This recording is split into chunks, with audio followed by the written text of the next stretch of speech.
She could clearly find someone way out of your league. Her mom let out a long sigh right after I got down on one knee. My girlfriend simply laughed softly and gave a little nod. I replied, "You're absolutely correct."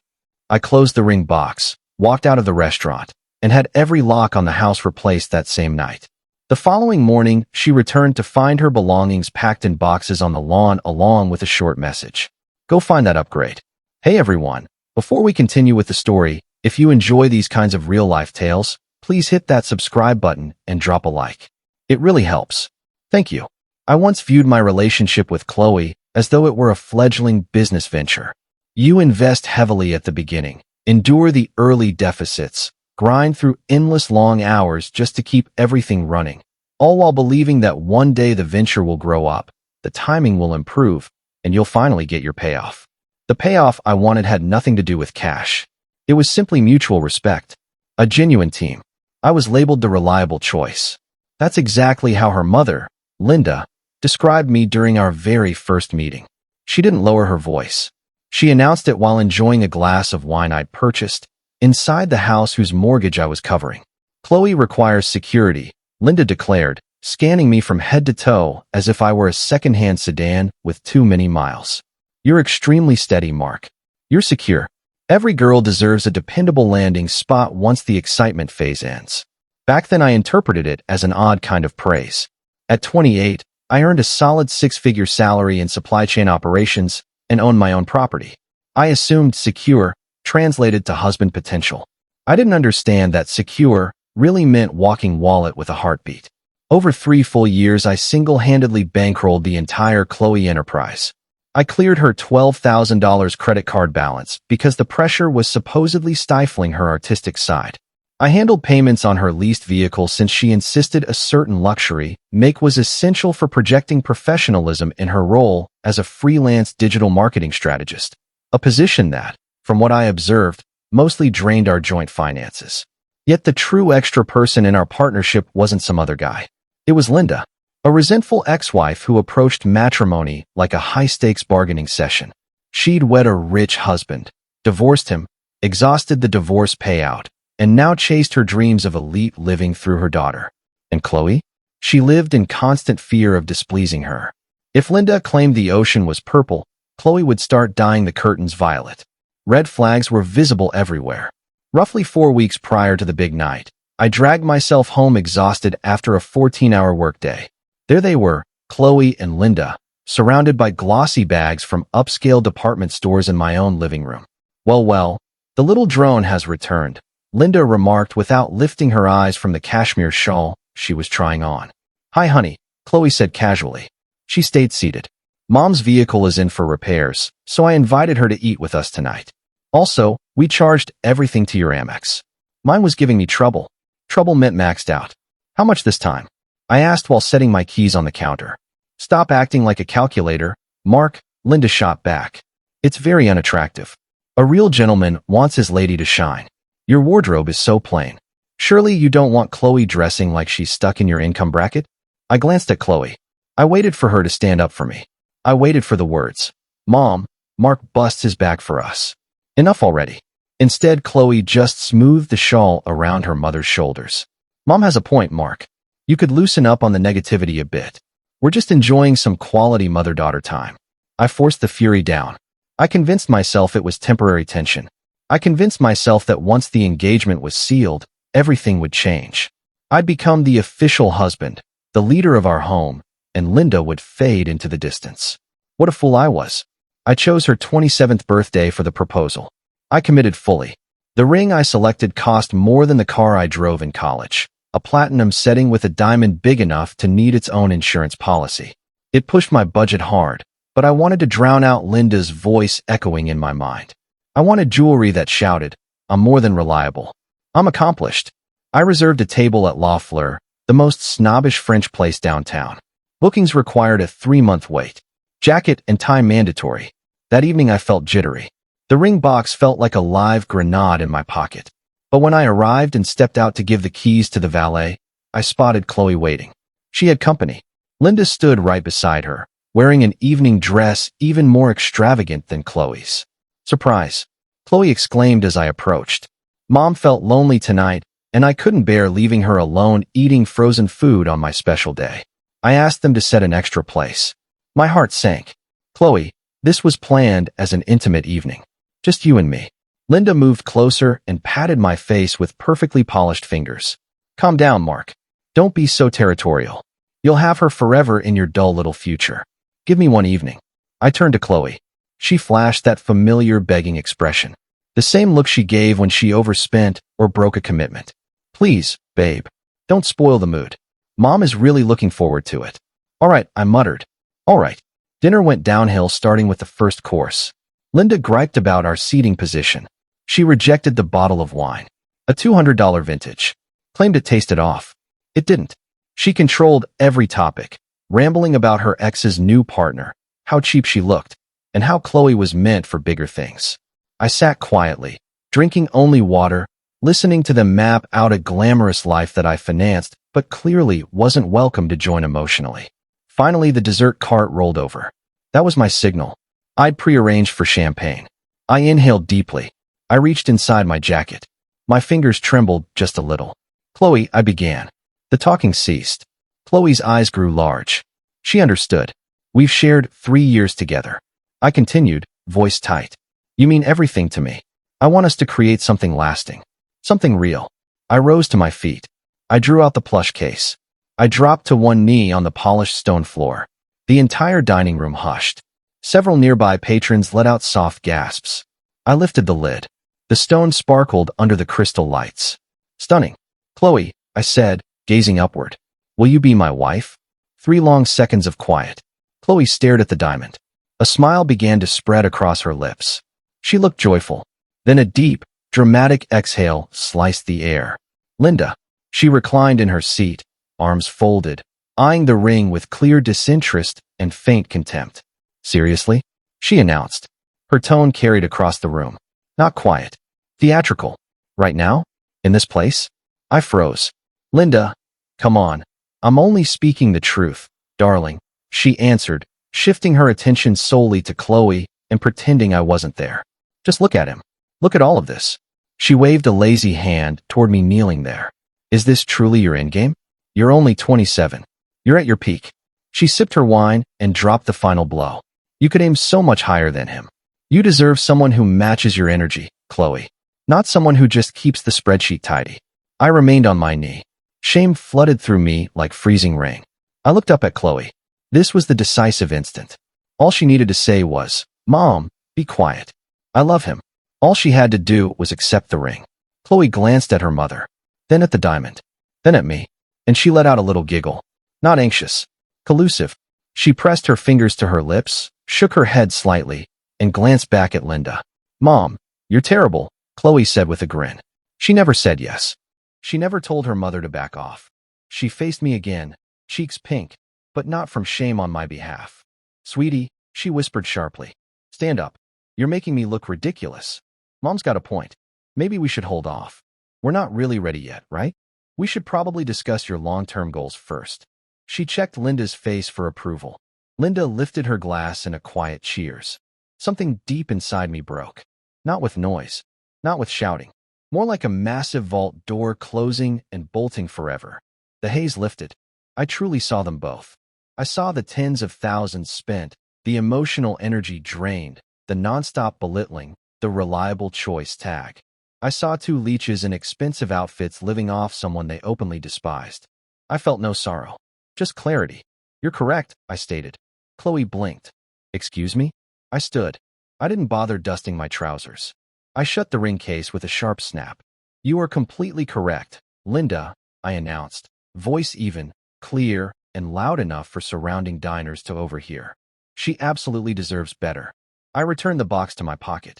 Mark, stop overreacting, Chloe said, eyes rolling. Sit back down. Let's just get dessert. No, I replied. I believe I'm finished here. I opened my wallet. I removed 3 $20 notes, enough to pay for my share of the starters and my glass of water. I placed them on the linen. That settles my part, I said.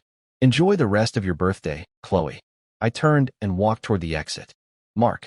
Chloe called after me. Annoyed, not worried. She assumed I was having a childish outburst. She figured I'd be sulking in the parking lot. Let him leave, Chloe, I heard Linda say as I reached the entrance. He's just attempting to guilt trip you. He'll come crawling back by breakfast. Get the chocolate souffle. I stepped into the night air. I didn't head straight for my car. I walked half a block, breathing deeply, letting my pulse settle. I glanced at my watch. 8:15. I knew their routine. They'd linger. They'd order the priciest sweet to spite me. They'd finish another bottle to toast their dominance. Then maybe hit a bar or lounge to keep gossiping. They wouldn't return home before 1 a.m. Linda would likely take the spare bedroom. I had plenty of time. I retrieved my car from the valet and drove home without rushing. Calm. Focused.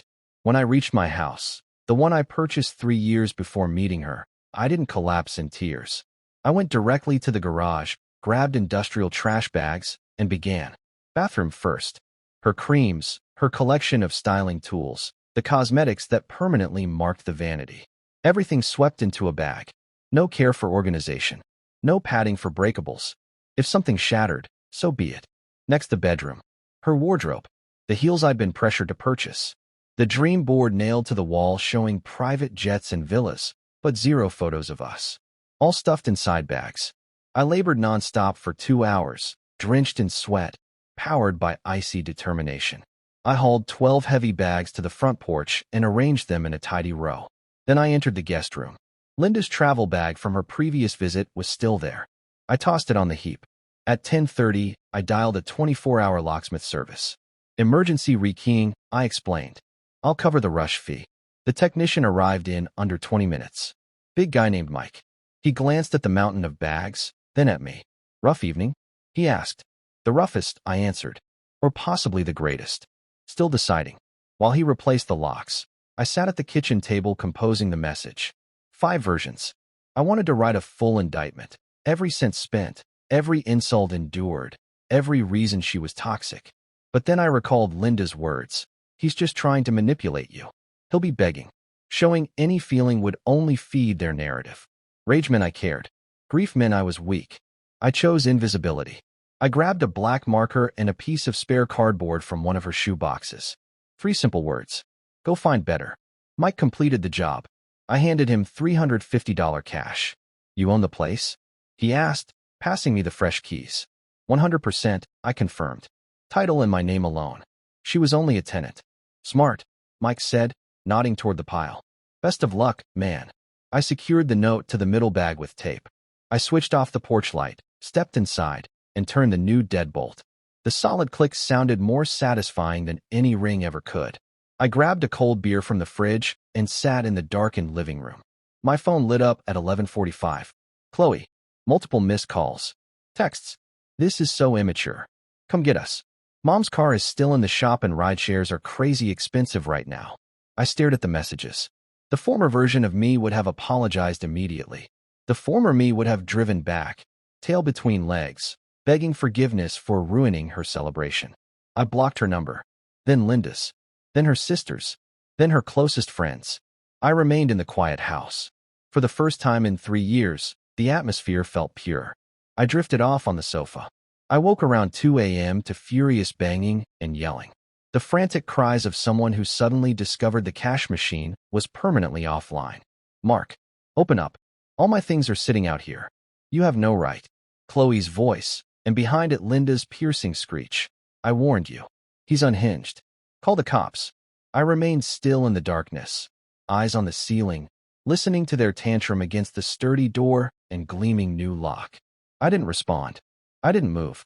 I simply listened. Eventually, the noise faded. A car door slammed, probably a premium Uber, and quiet returned. I shut my eyes and slept deeply. The next sunrise felt crisper, more vivid, and purer than any I remembered. The house stayed blissfully silent. No loud reality shows echoing. No snide remarks about my chewing. Only tranquility. While brewing coffee, I reviewed the security footage. The 2:15 a.m. clip was pure drama. Chloe and Linda amid the sea of black bags, caught in the motion light like startled animals.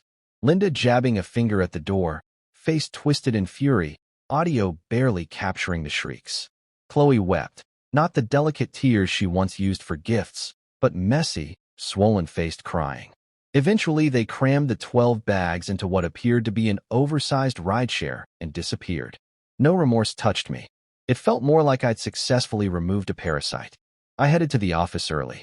I informed HR of a change in living situation and deleted Chloe from my emergency contacts. I phoned the bank and canceled the additional card I'd given her, usually used for essentials that meant high-end makeup. At 10, the front desk called. Mark, an extremely emotional young lady, is in reception. She claims she's your fiancé. No visitor pass. I have no fiancé, I answered evenly. If she refuses to leave, please involve security. She's crying, Mark. Causing a disturbance. Then she's trespassing. Call security. I ended the call. 10 minutes later, I watched security guide Chloe out of the lobby. Same outfit as last night, mascara streaked down her face. She scanned the building's windows, searching for my silhouette. I never looked. I kept working. That was the final time I saw her for half a year. I didn't merely end the relationship. I wiped her existence clean. Every picture deleted. Furniture she chose donated. Living room repainted a deep, strong charcoal blue. I joined a gym, not for petty revenge, but because I suddenly had both time and resources to focus on myself. Word filtered in later through loose-lipped mutual acquaintances since I'd blocked every channel. First, housing crisis. Chloe had no fallback. She'd alienated former roommates to live with me. She lacked savings for a security deposit anywhere. So she moved in with Linda. Linda's 2-bedroom apartment was sustained by alimony checks. Cramped, chaotic, and dripping with resentment. The mother-daughter alliance apparently crumbled when forced into daily cohabitation. Linda became unbearable. She demanded Chloe pay rent. She criticized Chloe's figure, her career, her inability to secure me. Without my salary, Chloe's entire lifestyle imploded rapidly. The luxury car lease. Payments halted. Repo truck arrived within 3 weeks. She rode public transit to her freelance meetings, which quickly vanished as she appeared worn out and frantic. The heaviest blow landed around the 3-month mark. I was picking up lumber at a home improvement store for a backyard project when I ran into Sarah, one of Chloe's former friends. Sarah had always stayed somewhat neutral. She put up with Linda, but privately found the whole arrangement strange. Mark? She said, genuinely surprised. You look really well. Feeling great, Sarah? I replied, adding a pack of nails to my cart. She paused, then leaned closer. I probably shouldn't say anything. But, did you hear about the so-called upgrade? I laughed quietly. The upgrade? Linda arranged it, Sarah murmured. Roughly a month after you ended things. Linda pushed Chloe to jump back in and land a true winner. She introduced her to someone named Julian. Claimed he was big in cryptocurrency, or whatever. I rested against the aisle. Let me guess. Not quite. Sarah winced. Well, he looked the part. He took them to fancy dinners. Linda was practically swooning. Drove a flashy sports car. Chloe acted like she'd hit the jackpot, posting non-stop about finally meeting someone in her league. And he turned out to be a fraud, Sarah continued. Full-on swindler. He strung Chloe along for 6 weeks, talked her into getting a personal loan for his next big token, then disappeared. Took the cash and vanished, leaving her with $15,000 in debt. Linda's livid because he also used one of her cards. A grim satisfaction settled inside me. That's too bad. She's really struggling. Mark, Sarah said gently. Waiting tables at a small diner now. Linda's threatening eviction because the rent's unpaid. I nodded slowly. Well, she wanted an upgrade. Turns out the upgrade comes with a harsh tuition fee. I paid for my items and walked away. 6 months after the split, I had transformed. Bank balance strong. Complexion clear. Dating a woman named Elena, a children's doctor I met through a weekend running group. Elena drove an old Honda, insisted on splitting the check from date 1 without hesitation, and despised unnecessary drama. It was the calmest, most effortless relationship I'd ever experienced. Chloe hadn't crossed my mind in weeks. Then came the wedding. A college friend's ceremony. Unfortunately, someone who'd remained connected to Chloe as well. I knew there was a chance she'd attend. I nearly skipped it. But I looked in the mirror, straightened my tie, and decided, why should I disappear? I brought Elena. We looked sharp, laughing together, holding hands, enjoying the champagne. During cocktails, I spotted Chloe. She appeared aged, hair lifeless, dress inexpensive and poorly tailored. She lingered alone by the bar, clutching a drink, eyes darting nervously. No longer the main attraction. Just another attendee. She noticed me. Her gaze fixed, then slid to Elena, then back. The realization struck her physically. She saw the tailored suit, the relaxed confidence, the genuine contentment. She set her glass down and walked directly toward me. Elena gave my hand a gentle squeeze. Her? Yeah. Mind if I handle this quick? I'll grab our drinks, Elena said, pressing a soft kiss to my cheek before stepping away. Pure grace. Chloe halted a couple feet away. Up close, the exhaustion showed clearly. Dark circles. Mark, she began. Voice unsteady. Chloe, I replied. Polite. Detached. You look incredible, she said. She attempted a smile. Her lip quivered. I heard about your promotion. Correct. Congratulations. Really? She inhaled. Listen, Mark. I realize I screwed everything up. I let my mother's opinions poison me. But my life has been hell since then. That guy Julian. He destroyed me. I'm crashing on my mom's sofa. She yells at me constantly. I miss the calm we used to have. I miss what we were. She reached toward my sleeve. I stepped back slightly. I miss feeling protected, she whispered. You were always my security blanket. I didn't value it until it vanished. Could we maybe grab coffee sometime? Just talk? Please. I'm sinking. I studied her. The same woman who giggled while her mother tore me apart in public. The same woman who treated me like a financial safety net instead of a partner. No rage rose. No urge to shout or recite her wrongs. No, I answered. Her eyes filled instantly. What? No coffee. No conversation. I glanced at my watch. Chloe, you never wanted protection. You wanted prestige. You rolled the dice. You wagered you could trade up from me. You lost the wager. You don't get to crawl back and collect your old chips just because you're out of money. But I love you, she cried, too loudly. Heads turned. You don't love me, I said plainly. You love the lifestyle I funded. You love that I absorbed your mother's venom so you wouldn't have to. I leaned in just enough, voice low and steady. That moment in the restaurant when you laughed? That was the truest thing you ever showed me. You agreed I wasn't enough. I'm simply respecting your choice. I'm giving you the freedom to chase that better option. Don't disrespect me by trying to return now that you've discovered it isn't real. Mark, please. Excuse me, I said. My girlfriend is waiting. I walked around her. I never glanced back. I rejoined Elena at the bar. She passed me a glass and lifted one brow. All good. I looked across the room. Chloe remained where I'd left her, wiping tears, looking tiny and broken. No Linda to rescue her. No Julian to save the day. She was completely alone for the first time. Yeah, I answered, taking Elena's hand. Everything feels right. We danced until the night ended. Chloe never contacted me again. Last update I received. She relocated to another state to stay with an aunt after Linda finally evicted her.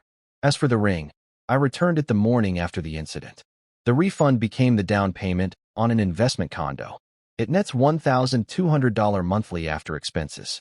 That's the only return I ever received from the whole ordeal. And frankly, it was a bargain. Thanks for watching. If you enjoyed this, please subscribe and like the video. What are your thoughts on this story? Drop them in the comments.